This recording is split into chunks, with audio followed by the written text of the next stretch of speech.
અખંડ ભારતના શિલ્પી લોહ પુરુષ સ્વર્ગસ્થ સરદાર વલ્લભભાઈ પટેલની પુણ્યતિથિ અને જે નિમિત્તે વડોદરા શહેર કોંગ્રેસ સમિતિ દ્વારા તેમની પ્રતિમાને પુષ્પાંજલિ અર્પણ કરવાના કાર્યક્રમનું આયોજન કરવામાં આવ્યું। આજે 15 ડિસેમ્બર ને 15 ડિસેમ્બર એટલે સરદાર વલ્લભભાઈ પટેલની પુણ્યતિથિ હોય વડોદરા શહેર કોંગ્રેસ સમિતિ શહેરના ડેરીડેન સર્કલ સ્થિત તેમની પ્રતિમાને પુષ્પાંજલિ અર્પણ કરવા માટે પહોંચ્યું અને જ્યાં વિરોધ પક્ષના નેતા ચંદ્રકાંત શ્રીવાસ્તવની આગેવાનીમાં કોંગ્રેસના વરિષ્ઠ નેતાઓ અને કાર્યકર્તાઓ દ્વારા અહીં સરદાર વલ્લભભાઈ પટેલની પ્રતિમાને પુષ્પ અર્પણ કરવામાં આવ્યા। તેમણે કરેલા કામોને યાદ કર્યા અને આ રીતે સૌએ ભેગા મળી સરદાર વલ્લભભાઈ પટેલની પ્રતિમાને પુષ્પાંજલિ અર્પણ કરી।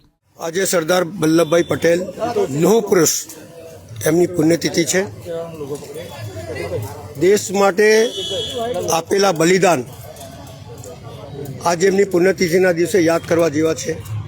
કેમ લોહ પુરુષ કહેલાયા, કેમ 600 રજવાડાને 554 રજવાડાને ભેગા કર્યા। જ્યારે દેશની અંદર લોહિયાર અહીંયાથી ગાડીઓ જતી હતી તો પાકિસ્તાન તરફ ગરદન કપાયેલી જતી હતી, ત્યાંથી આવતી હતી તારે પણ કપેલી રહેતી હતી।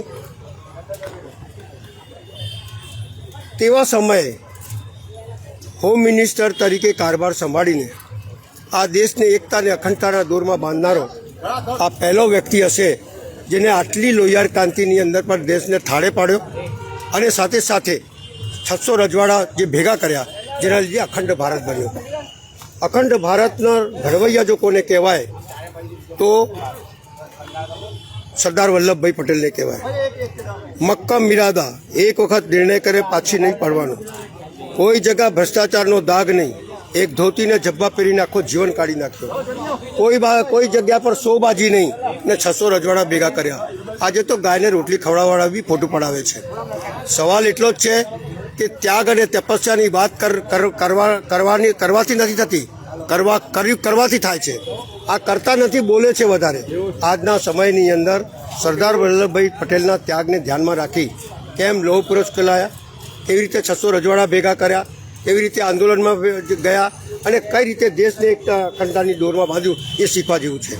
આજના દિવસે એમને નમન કરું છું અને કોંગ્રેસ પાર્ટીના તમામ કાર્યકર્તાઓને કહેવા માગું છું કે વાતો કમ કરનાર વ્યક્તિ જે દેશને અખંડ ભારત બનાવીને ગયો એનામાંથી શીખો અને દેશને મજબૂત કરવા માટે આગળ વધો। આ દેશના બલિદાન કરનારા જે મહાન પુરુષો હતા એમને યાદ નથી કરતા, નવા તાયફા લઈને આવે છે। ખરેખર તો જે લોકોએ આ દેશ માટે કંઈક ખપી પડ્યા છે, જે લોકોએ દેશ માટે બલિદાન આપ્યું છે, જાણો કે ભાઈ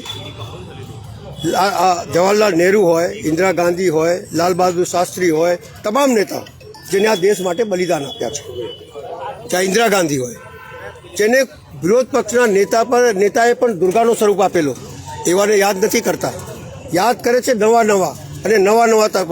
આજે પુણ્યતિથિ છે તો એમને સમજવું નહીં જોઈએ કે આટલો મહાન વ્યક્તિ જેની રેલીઓ કાઢ્યો છો 150 વર્ષની અને પુણ્યતિથિ યાદ નથી કરતા, આવો તો એમનો કારોબાર છે। એટલે મારું માનવું છે કે તમારી સોચ, અને હું તો કહું છું તમે ચોથી જાગીર છો, તમારે પણ ધ્યાન કેન્દ્રિત કરવું જોઈએ કે આવા મહાન પુરુષોની અંદર પુણ્યતિથિ પણ યાદ રાખો અને જન્મ જયંતિ પણ યાદ રાખો, એવું એમને સમજવા જેવું છે।